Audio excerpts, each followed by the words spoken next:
Greetings, everybody. Welcome to today's webinar, part of the Transforming Data into Digital Assets webinar series presented by Pimsoft. I am Ryan Boland, your moderator, and we thank you for joining us and hope you find this webinar informative and valuable. Today, we want to demonstrate how Pimsoft maintains a strict chain of custody to pinpoint and track raw materials used in batch processing, giving an audible view with improved data quality for the food and beverage industry. In this webinar, you will learn how tracking can be applied to food and beverage manufacturing model, how batch monitoring helps with recipe management, and how Sigmafine brings visibility of batch, waste, and raw materials through reports. Thank you for your attention. Now it is my great pleasure to introduce our presenter for today, Kushal Desai, a sales engineer with Pimsoft. Kushal. Thank you, Ryan. So today, as Ryan had explained, we'll be going through a presentation on the food and beverage industry and how tracking can be applied to food and beverage model, how we can do batch monitoring to help with recipe management, and look at visibility of batch, waste, and raw materials through the reports. Before we get started, please allow me to introduce the company, Pimsoft, our history, and our mandate. Sigmafine started in 1993 with KBC, while Pimsoft started in 1995 as a distributor of the OSI products, and through the years acquired the Sigmafine products from OSI Soft. Pimsoft continues to grow its relationship with OSI Soft as we now have a multi-layer partnership. Pimsoft has a local presence in Italy, USA, and now in India. Our growth also includes the acquisition of Omicron, which has expertise in OSI Soft product customization. Our mandate is simply to condition your process and business data so that it improves the effectiveness of the users, whether they are persons, other IT applications, or business processes. So let's talk about pain areas in the food and beverage industry and why we think Sigmafine can bring value. We know that food and beverage industry has varying products and based on customer demands. And depending on the season, you may have different products altogether. In production area, the data can be limited and at times quality can be poor and possibly missing altogether. Also, there are different types of raw materials used to make all kinds of different products. Sometimes these materials are chosen on availability, cost, or processability. One of the main challenges we think is the traceability. It is very important to be able to trace a product and where it came from and how it moves through the manufacturing process.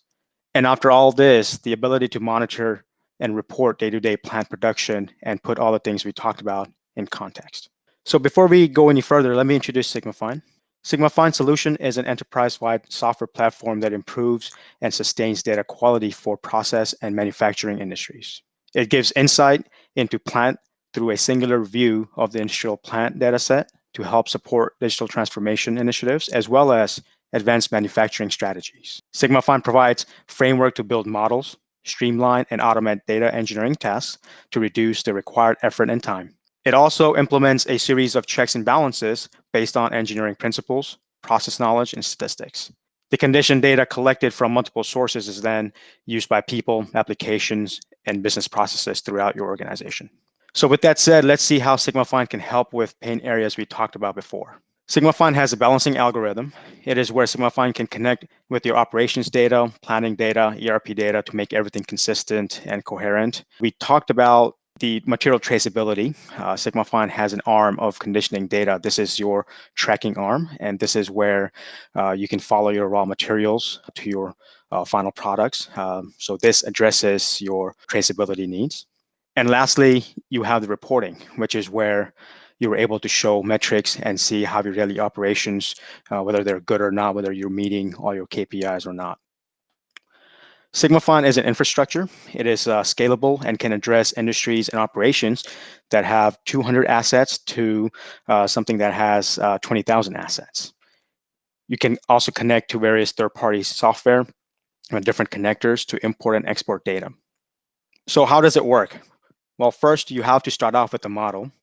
The essence of a model is to create a digital representation that can be relied upon by the people, other applications and systems, and business process. It can be so that you can have a single asset or a small portion of the plant that you're interested in. And then we apply some conservation principles analysis such as mass, energy, composition, perform statistical analysis. So on the left is what your model can look like. It will consist of all the assets that are of interest. Sigmafine just doesn't take measurement data. It also connects to other third-party systems for inventories, planning, and scheduling, lab results, design data, recipes. So it brings in all these data sets to be used for validation and reconciliation, and then the condition data can be passed on to other business units to make informed decisions. So let's talk about food and beverage industry and Sigmafine. We can all agree that food is life, and is something that a person cannot live without. However, contaminated food can cause serious illness or death. CDC estimates that 48 million people fall sick, 128,000 are hospitalized, and 3,000 die annually in the United States due to foodborne illness. The issue of traceability has drawn a considerable attention over the years and continues to be an Achilles heel for the food and beverage industry. And with the proper means of traceability, organizations can track and trace materials in terms of their provenance and get to the bottom of the issue when and if there is one. Along with the traceability, being able to maintain quality is another pressing issue. Having products with varying raw materials can be difficult to maintain and track the right recipes. Also, these days, there are a lot of health initiatives in place to reduce or even eliminate unhealthy ingredients such as sugars, salts, unhealthy fats. So organizations must control and have a clear understanding of what is being produced in their facilities and look at different batches and different recipes. So let's talk briefly about product provenance. Food Safety and Modernization Act has passed, by the FDA, mandates a higher level of transparency from the manufacturers to make sure that the food supply is safe. Legislation and consumers want a higher level of transparency from manufacturers. So in order to meet such demands and regulation efforts, many companies are turning to implementing a chain of custody standard. The aim of such standards and certification systems are to improve transparency and provide accountability through a supply chain. So to put it simply, the chain of custody is an unbroken path a product takes from the first stage in the supply chain to the end. Many companies may not have a way to track such materials through their process and stay in compliance and assure the product's integrity. And this is where we think Sigmafine can play an integral role.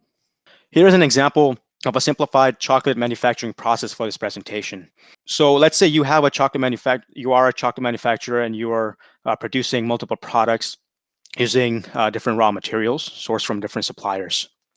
Also consider that you're part of the Rainforest Alliance and tracking the chain of custody of cocoa beans as they pass through the supply chain and the manufacturing process till the end product is created. You want to be able to mark the products as a Rainforest Alliance certified product. And depending on the availability, you may choose to buy both certified and non-certified cocoa. So this certified and non-certified products can potentially be mixed in the process. So the challenge is, how do you track these products as they move through the process flow? Here we have cocoa coming into a process plant that you can see. There are three different suppliers. Material A, the cocoa, is a Rainforest Alliance product, and the other two are not. So the raw material is being held in the intermediate tanks and then sent out to the final storage tanks.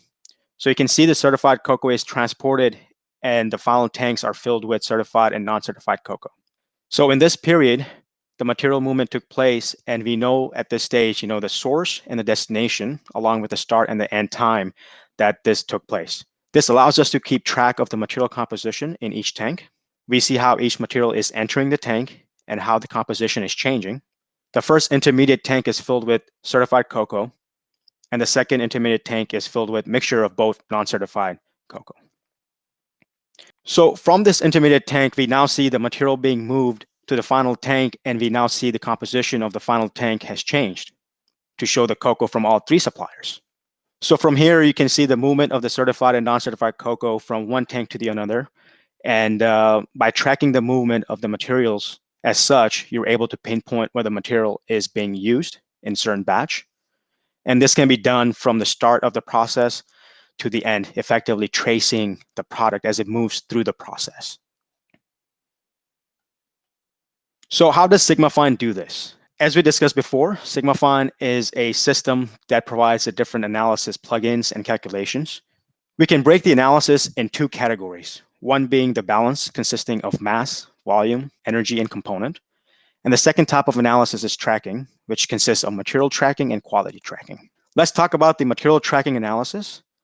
This type of analysis uses the composition tracking solver, which brings in all information such as mass and volume, the input material, and calculates the reconciled material compositions of the flows and the tanks. The results are then used to keep track of material mixing qualities, allocate cost per batch, track material loans in ownership context, or even monitor inside the pipelines to avoid contamination.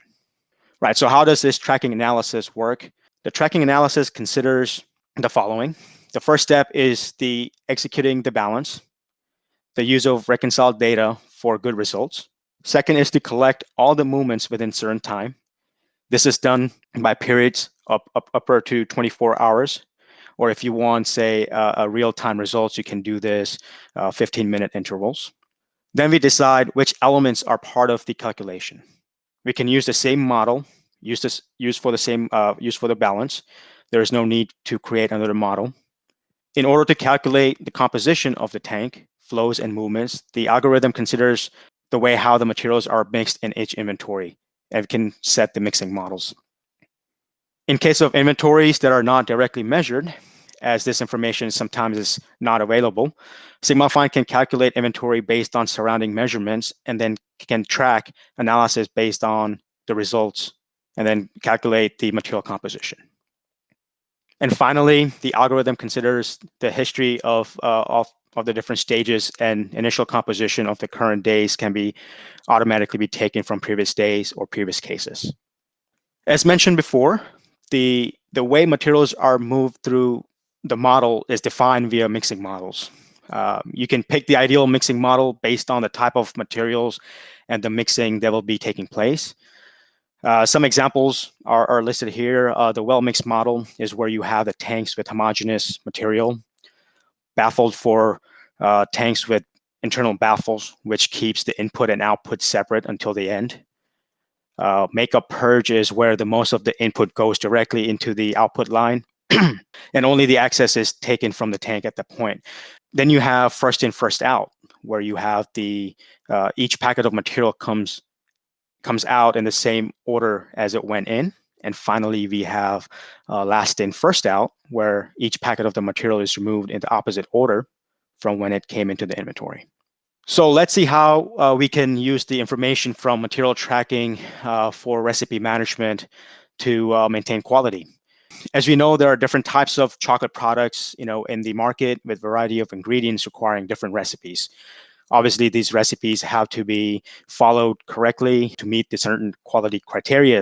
So the key for any food and beverage company is maintaining quality through the right recipes, regardless of where the product is purchased, regardless of where the product is manufactured. So here we're looking at 3 types of different chocolate bars. One is having 95% cocoa, the second with 70%, and the third is a specialty chocolate bar. And as you guessed it, that each chocolate bar has unique flavors, unique recipes, which is dependent on the amount of raw materials that are being used. So therefore, each batch will have a different mix of chocolate, sugars, milk, nuts, fruits, etc. And the goal is to use the right recipe, like I said. So as you can see, obviously the 95% chocolate bar primarily is made up of chocolate and a little bit of sugar. 70% chocolate bar has 70% chocolate, and then you have some milk and sugar. And then, of course, a specialty chocolate bar has varying different raw materials. So here, for the simplicity's sake, we're doing a batch comparison of 95% chocolate bar over 5 days of production. So here we're looking at how each batch over these 5 days measures up to the golden batch. You get a clear idea of which batch is within limits and which ones are not. The first 3 that you see are within the limits that you can pass off as, say, 95% chocolate because, they are within the limits of the higher and the lower limits and nearing the golden batch. And the last 2 are not. So ideally, what you want to do is you want to mimic the golden batch where you have the right recipe was being followed, the batch was profitable, it was produced at or below the target production cost. There were not that much waste. So with Sigmafine's help, this information can be made available via reports for daily production. And depending on the results or inconsistencies, decisions can be made to adjust the production to meet the requirements. So you can adjust the recipes depending on whether if you're meeting the right criteria or not. So here we are looking at losses due to waste. In the previous slide, you saw that the last 2 days were not meeting the requirements as we had hoped, and therefore this batch, these 2 batches, the last 2 batches may have to be scrapped. then you're able to track the losses that you're seeing throughout the week, throughout the month, and then you can chart out how much losses per material that you have, right? So you can see that clearly via reports, and then you can allocate those losses and connect the cost with it, and you can see for a given day, you had a certain amount of chocolate that was wasted, and how much of that waste translate into how much cost, and you can do this, over a given batch, over a given month. Finally, we have inventory tracking. So as the recipes drive material purchase, it is important to track the quantity of how much raw materials you have on hand versus how much you'll be needing going forward. The operations person maybe want to use this information to schedule and plan for the upcoming batch, upcoming production month, for example. So this allows you to do inventory tracking, allows you to do reports. You can make this information available via dashboarding as well. And you're able to get an idea of how much each batch is costing you, as well as other inventory and operational reports as well. So let's see what we have learned today through the use of the model, and by applying tracking analysis. Companies are able to track material movements through the process as part of the chain of custody initiatives, and also able to track the material down to its origin. In case there is a problem with the batch, you want to be able to pinpoint exactly where these raw materials came from. Also, get a better handle on quality through the recipe management. We saw that you were able to track different recipes, different batches, and able to monitor the results of each batch, right, and see how each batch is performing with the golden batch and where the discrepancy is. And finally, we have the reporting capability. Sigmafine is able to expose data to other business units to have, make informed decisions. We're able to allocate cost, material consumption, waste, and tank inventories. So with this, I thank you for listening. Thank you for this great presentation, Kushal.